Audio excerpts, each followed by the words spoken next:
L'histoire commence lorsqu'un gars était fâché contre Momo parce qu'elle ne lui avait pas donné d'argent et ne le laissait pas s'approcher d'elle. Ils finissent par se battre, mais le gars décide de la laisser tranquille. Ce type était le premier petit ami de Momo, mais ses horribles amis ne sympathisent pas avec elle. Elle n'aimait ce gars que parce qu'il ressemblait à un certain Ken Takakura. Elle veut trouver un gars comme Ken et cherche quelqu'un pour la réconforter. Elle trouve un autre étudiant qui se fait harceler, mais les harceleurs sont choqués lorsqu'elle prend le parti du gamin.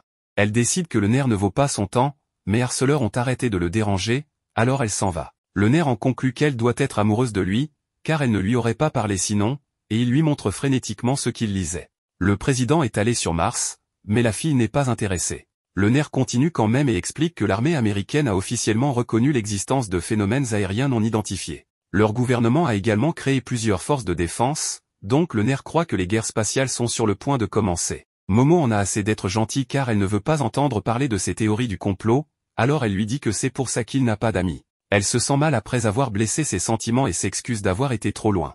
Elle explique qu'elle ne croit pas aux extraterrestres, mais elle baisse sa garde et révèle qu'elle croit aux fantômes. Le nerf se met à rire et à se moquer d'elle, car seuls les idiots croient aux fantômes, ce qui mène à une dispute. Momo explique que sa grand-mère est une médium et qu'elle l'a vu faire des exorcismes. Le nerf souligne que ce n'était probablement que des convulsions et que ce n'est pas une preuve que les fantômes existent. Momo réplique en se demandant si le nerf a déjà vu des extraterrestres. Les amis de Momo la voient se disputer et elles en concluent qu'elle a abandonné l'idée de trouver son petit ami idéal comme Ken Takakura. À la place, elle semble avoir choisi un otaku.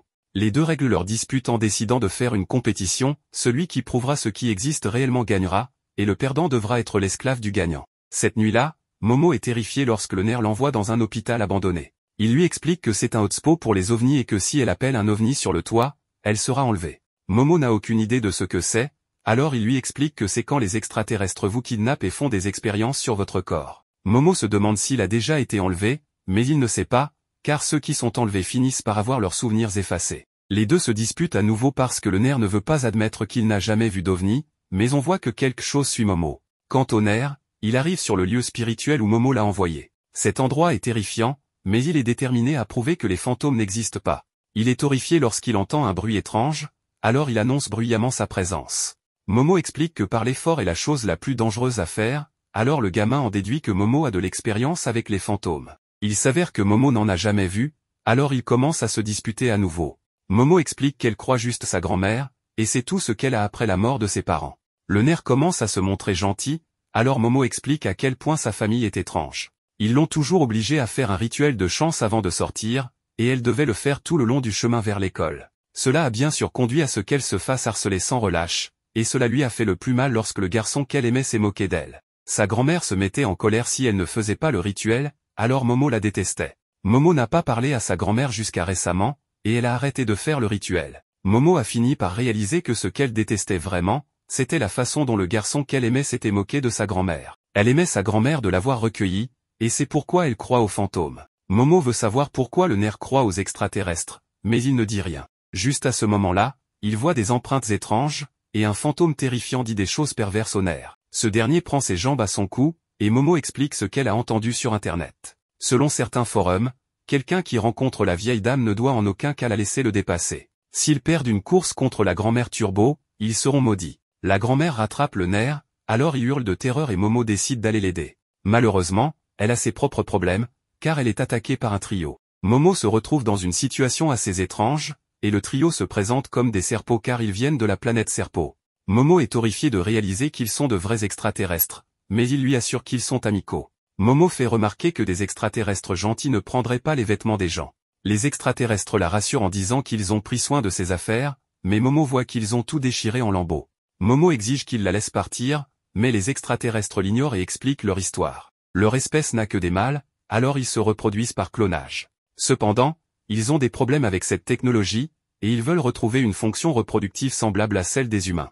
Ils prévoient d'utiliser Momo pour cela, mais elle refuse, car elle n'a même pas laissé son ex-petit ami s'approcher d'elle. Momo se réserve pour quelqu'un du type Ken Takakura, alors elle exige qu'il la laisse partir. Les aliens effrayants utilisent la télékinésie pour la convaincre, mais ils sont choqués de constater qu'elle résiste. À ce moment-là, le téléphone de Momo sonne et une jambe sort directement de l'écran pour lui donner un coup de pied en plein visage. La grand-mère Turbo qui poursuivait le nerf sort de l'écran du téléphone et démolit complètement l'un des extraterrestres. Momo est horrifié de voir que ce monstre est en fait le nerf, qui explique qu'il a été maudit par la grand-mère Turbo.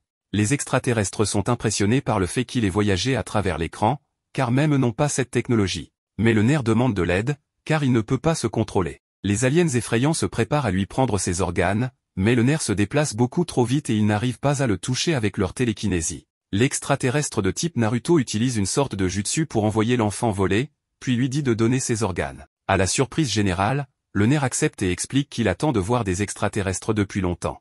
Il n'a jamais eu d'amis, alors il pensait que les extraterrestres l'accepteraient au moins comme ami. Il a appelé le ciel pour voir un ovni depuis l'école primaire, mais ils ne sont jamais venus. Les harceleurs se sont moqués de lui et les extraterrestres l'ont ignoré, donc personne n'a jamais reconnu son existence. Cependant, Momo l'a défendu malgré tout cela. À cause de cela, le nerf avertit les extraterrestres de ne pas toucher un seul cheveu de Momo, car il ne laissera personne lui faire du mal. Il est prêt à tout sacrifier pour elle, même s'ils viennent à peine de se rencontrer, et il est même prêt à devenir un monstre pour la sauver. Momo l'encourage tandis qu'il se transforme complètement, mais l'extraterrestre le frappe, et Momo est choqué de voir à quelle vitesse il abandonne. L'extraterrestre effrayant recommence à utiliser la télékinésie sur Momo, mais elle se débat contre ça et elle a un souvenir. Sa grand-mère voulait qu'elle libère son chi en faisant le rituel, mais Momo ne voulait pas le faire parce que tout le monde se moquait d'elle. Sa grand-mère a insisté et a guidé Momo à travers le rituel. Elle devait resserrer son abdomen et imaginer qu'elle projetait de l'énergie par le sommet de sa tête. Momo a fait exactement ce que sa grand-mère lui a dit, mais elle avait un sérieux syndrome de stress post-traumatique à cause des moqueries. Elle en avait assez de cette vieille folle, alors Momo a décidé de ne plus jamais faire le rituel et a dit à sa grand-mère qu'elle la détestait parce qu'elle était une fausse médium. Momo s'excuse maintenant pour ce qu'elle a dit et elle effectue le rituel. Elle imagine de l'énergie jaillir du sommet de sa tête, et cela la libère étonnamment des contraintes des extraterrestres. Le nerf n'en croit pas ses yeux, car il devient clair que Momo peut utiliser des pouvoirs psychiques. Momo n'en revient pas non plus, et l'extraterrestre ne comprend pas pourquoi sa télékinésie est repoussée. Il se demande s'il l'a poussé à ouvrir ses chakras, mais Momo répond simplement que c'est parce que sa grand-mère était une vraie médium. Momo remercie sa grand-mère, car elle a maintenant le pouvoir de se défendre. Avec ses nouveaux pouvoirs, Momo détruit complètement le dernier extraterrestre et l'envoie voler directement sur la Lune. La fausse Lune explose et révèle qu'il s'agissait en réalité de l'OVNI. Momo cherche le nerf pour qu'il puisse s'échapper, mais la forme monstrueuse de celui-ci l'attaque à la place. Elle lui dit de se ressaisir pour qu'il puisse reprendre le contrôle. Momo utilise un peu de son pouvoir pour séparer le nerf de la grand-mère, et cette dernière exige de savoir qui est Momo. Momo est horrifiée de voir que le nerf est toujours maudit même si la grand-mère a quitté son corps. La vieille dame explique qu'elle a encore possession de ses parties masculines, et tant qu'elle garde ce contrôle, le nerf restera maudit. La grand-mère doit retourner au tunnel et dit aux deux jeunes de la rencontrer là-bas s'ils veulent lever la malédiction sur le nerf. La grand-mère n'est pas une menace pour l'instant, mais l'OVNI est sur le point de s'écraser. Finalement, l'OVNI s'écrase sur un bâtiment et tombe au sol. Le nerf conclut qu'il doit maintenant croire aux fantômes, étant donné qu'il vient d'être maudit par l'un d'eux, et Momo n'a pas d'autre choix que de croire aux extraterrestres après avoir été enlevés. Ils sont toujours dans une situation difficile, car le nerf perdra le contrôle de lui-même si Momo ne maintient pas la malédiction avec ses pouvoirs psychiques. La seule façon pour le nerf de lever sa malédiction est de battre la grand-mère à plate couture. Le nerf n'a pas d'autre choix que d'aller la combattre, alors il laisse ses vêtements à Momo pour qu'elle ait quelque chose à porter sur le chemin du retour. Momo lui rappelle qu'il perdra le contrôle sans elle,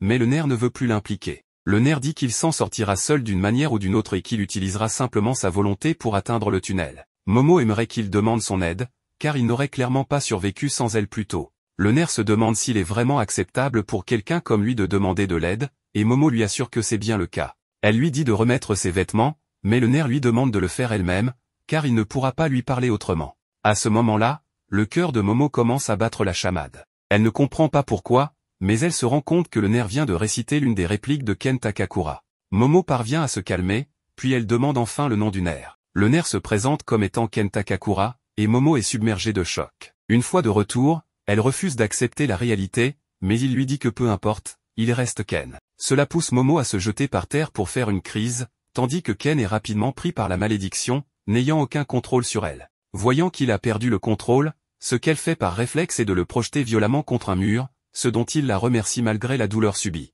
On peut supposer qu'il est masochiste. C'est à ce moment que Momo lui propose de fixer une règle, elle lui interdit d'utiliser son nom, car elle aime l'occultisme. Désormais, son surnom sera Okarunia.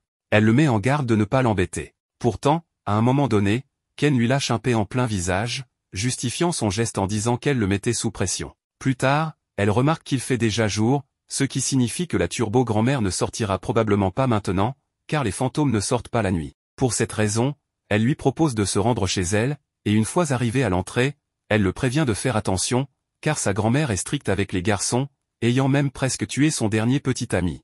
Ken se plaint qu'elle dise une chose pareille à la dernière minute, mais alors qu'il s'apprête à franchir l'entrée, il prend soudainement feu et se tord de douleur. Momo ne comprend pas pourquoi cela s'est produit, mais essayant d'agir rapidement, elle utilise son pouvoir pour le jeter dans la rivière de l'autre côté de la route. Après cela, elle remarque un seau sur l'un des piliers de l'entrée. Elle s'excuse et lui explique qu'une barrière énergétique a été installée. Une fois qu'elle a enlevé le seau, elle lui assure qu'il peut désormais passer. Toutefois, si cela échoue, il suffira de le jeter à nouveau dans la rivière. Avec quelques difficultés, Ken franchit l'entrée sans souffrir, et profitant du fait qu'ils sont déjà à l'intérieur, elle commence à se moquer de sa nouvelle coiffure, ressemblant maintenant à une vieille dame. En entrant dans la maison, Momo voit que sa grand-mère n'est pas là, et en se dirigeant vers sa chambre, elle dit à Ken qu'elle est sur le point de se changer, et qu'il doit fermer la porte. Quelques secondes plus tard, il est à nouveau pris par la malédiction, ce qui le pousse à ouvrir brusquement la porte, ce qui l'embarrasse tellement qu'elle le jette contre le mur pour le maintenir à distance de toute vue indécente. Après s'être changé, elle lui propose également des vêtements, puis s'approche pour lui demander de lui montrer son truc, car la turbo-grand-mère a dit qu'il était maudit parce qu'il lui avait volé son arrosoir. En entendant cela, Ken s'écarte immédiatement pour regarder son entrejambe, et après avoir vérifié la vérité, il s'exclame qu'il a vraiment disparu. « Mon pote n'a plus de sgeg », dit-il. Momo ne manque pas de se moquer de lui et demande à voir, mais Ken précise que ce n'est pas une question de savoir s'il est là ou non, c'est quelque chose qu'il ne laissera pas faire. Finalement, les deux discutent un peu pour savoir de qui est la faute. Mais une fois qu'il se calme, il lui explique qu'il ne voulait pas rater cette opportunité, ayant toujours voulu avoir un ami. Il ne voulait pas laisser passer cette chance et c'est pour cela qu'il lui a parlé désespérément, mais il considère qu'ils vivent dans des mondes différents, qu'une personne comme lui n'a pas le droit de lui parler. Il s'excuse alors de l'avoir impliqué dans une affaire dangereuse et lui suggère qu'elle peut l'ignorer à nouveau une fois que ce problème sera réglé. Après l'avoir écouté, Momo lui dit que c'est ce qui la dérange chez lui, il suppose des choses sur les autres et tire des conclusions par lui-même. C'est pour cela qu'il n'a pas d'amis,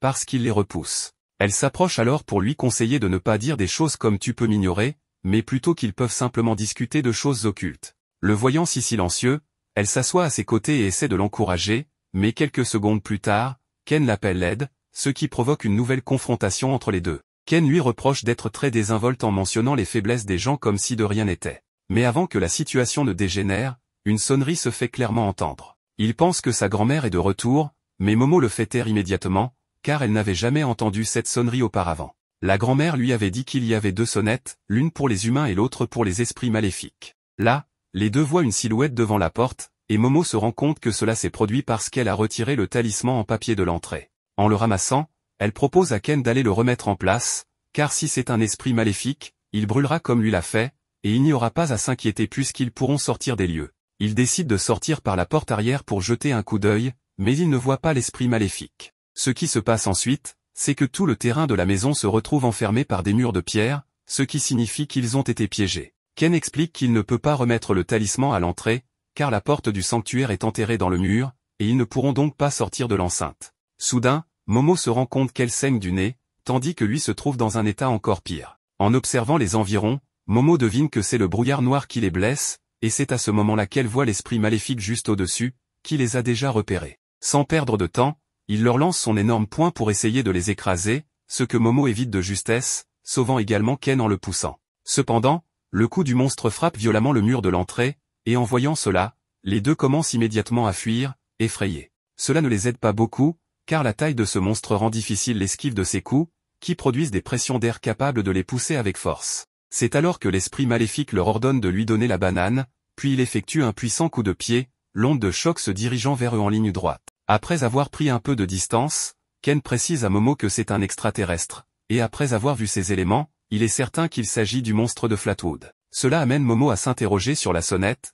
car cela signifierait que l'extraterrestre a été détecté par un piège à fantômes. Ken lui raconte qu'une étude conclut qu'une personne qui voit des phénomènes psychiques a souvent tendance à voir aussi des ovnis. En d'autres termes, il pourrait y avoir un lien entre les fantômes et les extraterrestres, ce qui pourrait signifier que ce monstre est lié aux extraterrestres d'hier. Momo sait que s'ils ne font pas rapidement quelque chose, ce brouillard va les tuer, mais elle ne peut pas utiliser ses pouvoirs correctement tout en contrôlant la malédiction. Alors qu'il fuit tant bien que mal les attaques explosives de l'extraterrestre, la malédiction de Ken commence à devenir incontrôlable à cause de l'épuisement. Mais quand Momo s'efforce davantage de la contenir, Ken regarde son bras, toujours maudit, et réalise qu'il peut le maîtriser. Après un bref moment de silence, il propose soudainement à Momo de se battre, disant qu'il a besoin qu'elle libère la malédiction. S'il s'agit d'un extraterrestre, il n'a pas peur et veut libérer la malédiction de son corps tout en gardant le contrôle de son esprit. En esquivant un autre des assauts du monstre, Momo lui rappelle qu'il n'a toujours pas maîtrisé ce pouvoir, mais elle lui fait comprendre que s'il a de la chance, il pourrait être capable de contrôler le pouvoir de la grand-mère. Acceptant de prendre le risque, elle libère la malédiction,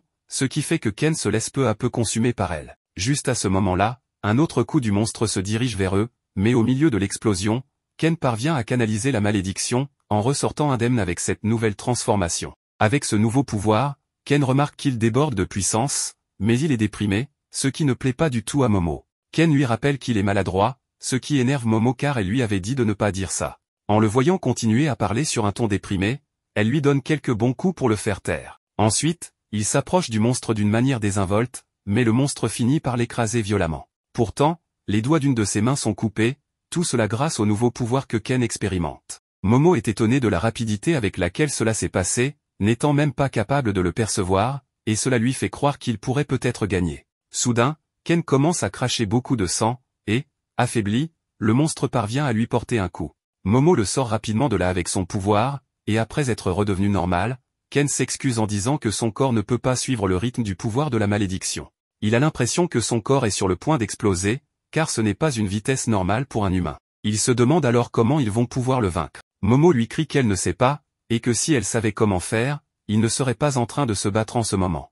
Elle prête alors plus d'attention au monstre, se rendant à peine compte qu'il est en train de faire du sumo, ce qui signifie que s'ils arrivent à faire toucher le sol à l'une de ses mains, ils pourraient gagner. Ken la traite de génie pour cette idée, ce qu'elle reconnaît sans hésiter. Ensuite, il lui rappelle qu'il va bientôt atteindre sa limite, tandis que Momo lui demande de viser les pieds en attaquant, pendant qu'elle le renversera avec son pouvoir psychique. Rapidement, les deux commencent à courir droit vers l'extraterrestre, qui exige à nouveau qu'il lui donne leur banane. Après avoir esquivé le prochain assaut du monstre, Ken s'élance à une vitesse vertigineuse, détruisant la jambe du monstre en un instant, ce qui le mène rapidement à sa limite. Momo contrôle alors la malédiction avec sa main droite tout en utilisant sa main gauche pour faire tomber l'extraterrestre, causant ainsi le contact de l'une de ses mains avec le sol. Lorsque cela se produit, sa main fond immédiatement, mais l'extraterrestre parvient à se remettre debout et, d'un geste rapide, attrape Momo par surprise pour la projeter contre le mur de l'entrée. À cause de ce moment d'inattention, la malédiction commence à submerger Ken, mais il revient à la normale avant d'aller plus loin,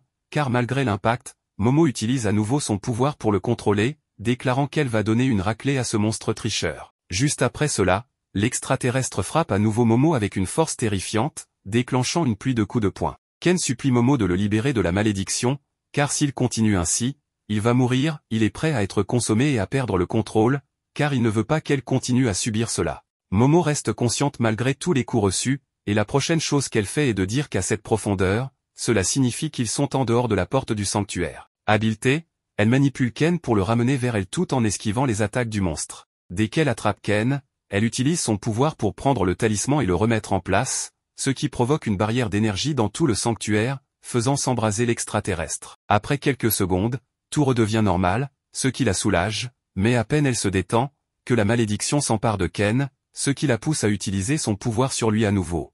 Elle remarque alors qu'il a changé de coiffure, trouvant qu'il a l'air plutôt bien, même si elle préférait celle qui le faisait ressembler à une vieille dame. Ken se plaint de ses moqueries, et Momo mentionne qu'elle se sent un peu étourdie avant de s'effondrer inconsciente au sol. En quelques secondes, Ken s'approche pour essayer de la réveiller, mais aussitôt, la malédiction commence à la consumer à une vitesse alarmante. Comme rien ne l'arrête, le processus de la malédiction s'accélère peu à peu, lui donnant l'apparence redoutable de la turbo-grand-mère, tandis qu'elle a Momo juste devant elle, complètement sans défense. D'un autre côté, la grand-mère de Momo participe à une émission de télévision, où elle lit l'avenir dans une boule de cristal pour une célébrité, l'idole Young, à qui elle révèle qu'il ment sur son âge, qu'il est marié et a un enfant non reconnu. Une célébrité ordinaire, pourtant cette idole nie tout.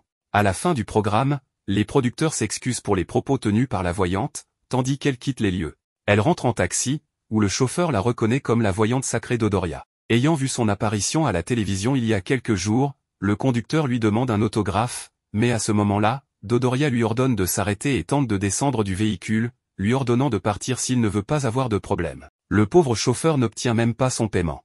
Juste quand il semble que la turbo-grand-mère va s'en prendre à Momo, elle est frappée par une planche cloutée envoyée par la grand-mère de Momo, Seko, qui arrive pour secourir sa petite fille. L'esprit de Mamie Turbo essaie d'attaquer Seko par derrière, mais il est aussitôt incendié. En effet, la grand-mère de Momo dessine un cercle au sol, emprisonnant la malédiction, car sa batte de baseball a un crayon géant à son extrémité, avec lequel elle dessine la barrière. Seiko explique que si elle enfonce un clou à l'intérieur du cercle, cela devient une barrière, tandis que si elle le fait à l'extérieur, le seul endroit sûr est le cercle. Elle utilise également des clous, ce qui lui rappelle sa petite étoile. Seiko et la turbo-grand-mère se font face, et cette dernière lui promet de l'achever. Cependant, la Ricard commence à lui donner des coups, prévoyant d'exorciser l'esprit et maintenant l'enferme dans un cercle plus grand. La mamie Turbo l'avertit que cela signifie également la fin de la vie de Ken, mais cela importe peu à Seiko, qui se fiche de ce détail, puisqu'elle a toujours éliminé les hommes qui s'approchent trop de sa petite fille. Elle efface donc la barrière, éliminant ainsi l'esprit. Momo se réveille effrayée dans sa chambre, ne sachant pas ce qui s'est passé et cherchant Ken. Elle ne trouve que sa grand-mère, qui est en train de regarder la télévision. La jeune fille lui demande ce qu'elle a fait du protagoniste, mais sa grand-mère l'interrompt pour lui demander si elle a visité un lieu hanté. Momo raconte que c'est son amie qui en est responsable, et maintenant elle veut l'aider. Seiko lui répond qu'elle a tué un esprit maléfique. Momo la réprimande pour cela, mais sa grand-mère lui dit de ne pas s'inquiéter, car de toute façon, Momo ne croit pas aux fantômes. Momo, en colère, lui ordonne de lui dire ce qui s'est passé avec Ken, mais voyant que Seiko insiste sur ce sujet, elle ravale son orgueil, s'agenouille et s'excuse pour ce qu'elle a dit. Seiko lui suggère alors d'aller vérifier le temple. Momo sort en courant, se sentant coupable et pensant que Ken, un garçon ordinaire, ne mérite pas cela, car il voulait seulement une amie. Désespérée, elle ouvre la porte du temple et trouve Ken en train de manger des boules de riz. En voyant son ami, elle se sent soulagée. Momo ferme immédiatement la porte, puis réprimande le protagoniste pour être encore en vie. Elle s'assoit dehors, soulagée de voir qu'il va bien. Seiko interrompt ce moment émotionnel pour prévenir sa petite fille que Ken ne sera pas possédé par la turbo-grand-mère tant qu'il reste dans le temple. En voyant à quel point Momo est désespérée, elle lui demande si elle aime Ken. Bien sûr, Momo nie, expliquant qu'elle ne fait que l'aider parce que la turbo-grand-mère lui a volé son titan. Elle ajoute qu'après avoir été presque enlevée par des extraterrestres, elle a maintenant des pouvoirs psychiques. La grand-mère ne croit pas à l'existence des extraterrestres, mais elle admet qu'elle croit au pouvoir. Seiko reconnaît la mamie Turbo comme un esprit ancien, un yokai qui sème la terreur dans tout le Japon. Des rumeurs circulent disant qu'elle se cache sous un pont voisin, et en allant vérifier, Seiko perçoit une aura totalement différente. Il s'avère que la mamie Turbo est devenue plus puissante en se fusionnant avec un esprit lié, et Seiko ordonne alors à Momo de s'éloigner d'elle. Cependant, la jeune fille déclare clairement qu'elle a l'intention de l'aider, ce qui pousse Seiko à insister sur le fait qu'elle est amoureuse du protagoniste. La grand-mère accepte finalement la décision de Momo, et ils doivent maintenant élaborer un plan pour combattre mamie Turbo. Pour la vaincre, ils doivent d'abord la tirer hors de son territoire, ce qui l'affaiblira. Cela implique une course contre la mamie Turbo, mais Momo pense qu'il suffit de coller un talisman, comme ils l'ont fait avec le gros esprit auparavant. Sa grand-mère lui répond que c'est impossible dans cette situation, d'autant plus qu'elle ne pourra pas aider au combat, ses pouvoirs s'affaiblissant également lorsqu'elle quitte son village natal. Ainsi, Takakura doit s'entraîner à courir pour pouvoir la battre dans une course, tout en portant Momo pour éviter qu'elle perde le contrôle. Les deux jeunes trouvent cela fou, car Takakura n'est pas si rapide et les pouvoirs de Momo se sont affaiblis. La situation semble désespérée, mais Seiko se propose de les entraîner tous les deux, car c'est la seule façon de les aider. Elle annonce à Momo que son entraînement commencera le lendemain, tandis que celui de Takakura débutera dans 5 minutes. Après cela, Takakura dit à Momo que sa grand-mère est vraiment séduisante. Takakura s'excuse auprès de Momo de devoir être sauvée une seconde fois, et il lui promet de tout faire pour la sauver la prochaine fois, car il ne veut pas la décevoir. Momo essaie de le calmer en lui disant qu'il s'est bien débrouillé pendant le combat, et elle va chercher un futon pour qu'il puisse dormir. Mais alors, le garçon la retient, nerveux, et lui demande de lui apporter quelque chose à boire car il a soif. Le lendemain,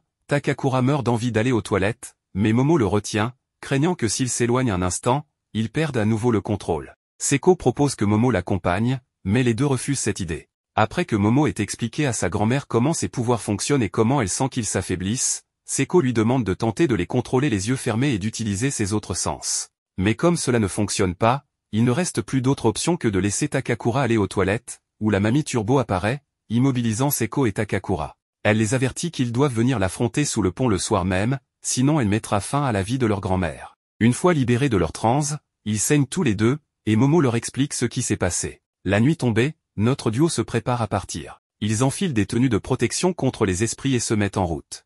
Avant de partir, Seiko embrasse Momo et lui demande de ne pas faire quelque chose de dangereux.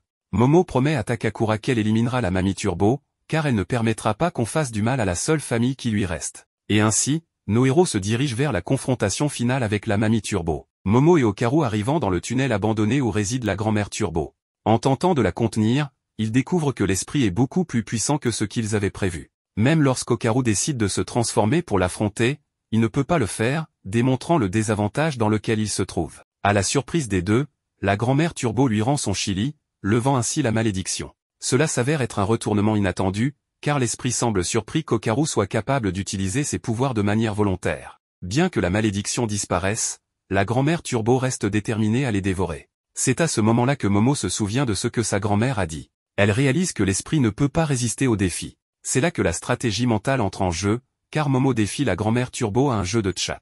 La seule règle est que la grand-mère Turbo doit compter 10 minutes avant de commencer. Ce plan semble simple, mais les deux sous-estiment l'astuce de l'esprit. Avec sa nature rusée, elle commence à compter de manière arbitraire, en sautant des limites et en attaquant Momo avant le prévu. Cela met Momo dans une situation critique, voyant sa compagne en danger. Okaru ne perd pas de temps et décide de prendre une décision audacieuse, il attaque, provoquant l'esprit pour se faire posséder afin de s'en débarrasser. Ce moment est à la fois comique et stratégique, révélant à quel point Okaru peut être imprévisible lorsqu'il est acculé. Ce que la grand-mère Turbo ne s'attendait pas à ce que, en possédant Okaru, Momo puisse utiliser ses pouvoirs pour la contenir. Quand il semble que nos héros reprennent le dessus, la grand-mère Turbo décide d'appeler l'esprit lié, qui se révèle être un énorme crabe. L'apparition de cette créature complique encore plus la situation, augmentant la tension et laissant nos protagonistes dans un désavantage encore plus grand. Après l'apparition du gigantesque esprit en forme de crabe, les deux protagonistes se retrouvent à fuir, essayant de survivre face à une force qui semble hors de leur contrôle.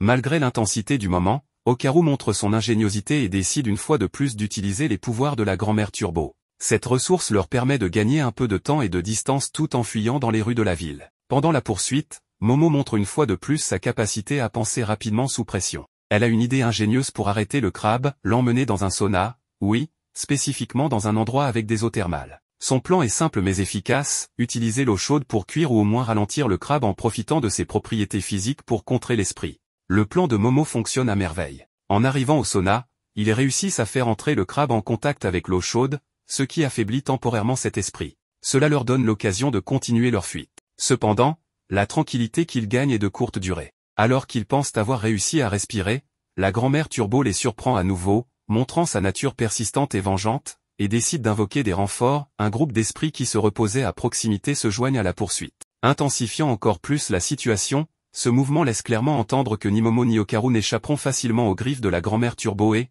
bien sûr, à ses alliés surnaturels. Vers le climax de l'épisode et de cette intense poursuite, nos héros trouvent encore une fois des moyens de s'échapper des griffes de la grand-mère Turbo, qui semblait déjà savourer la victoire. Momo et Okaru parviennent à monter dans un train qui roule à 120 km/h, ce qui, en théorie, devrait les mettre hors de portée de la grand-mère Turbo, dont la vitesse maximale est de 100 km/h. Cependant, le train n'atteint pas sa vitesse maximale, ce qui permet à la grand-mère Turbo, avec sa ténacité caractéristique, de se rapprocher dangereusement d'eux. Au moment où il semble qu'il ne pourrait pas échapper à son emprise, la situation prend un tournant inattendu. La grand-mère Turbo a atteint sa limite, ayant dépassé la distance maximale qu'elle peut parcourir sans perdre sa connexion avec le tunnel, l'endroit où réside son pouvoir. C'est à ce moment-là que Seiko entre en action.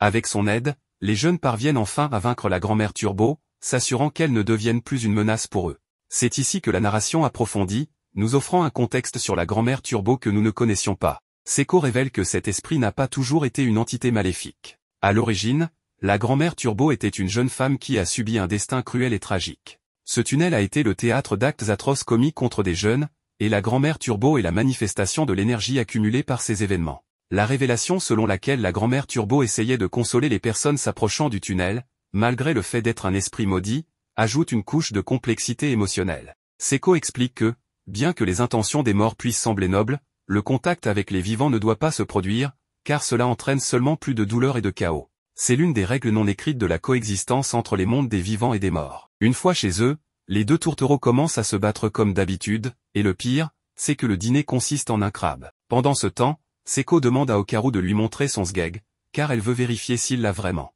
Cela fait clairement que Okaru se demande s'il parle à une idiote, mais en voyant qu'elle devient sur la défensive, il n'hésite pas à s'éloigner avec peur. Il lui demande alors de faire quelque chose, mais elle reste occupée à manger le crabe comme une petite écureuil. Une fois qu'il est temps pour lui de partir, elle le remercie pour tout, et les deux se disent au revoir, mais tous deux restent pensifs, comme s'il manquait quelque chose. Momo prend l'initiative de le faire s'arrêter pour lui dire qu'elle espère le revoir demain, un geste si gentil qui le rend heureux, car c'est ce dont il avait besoin.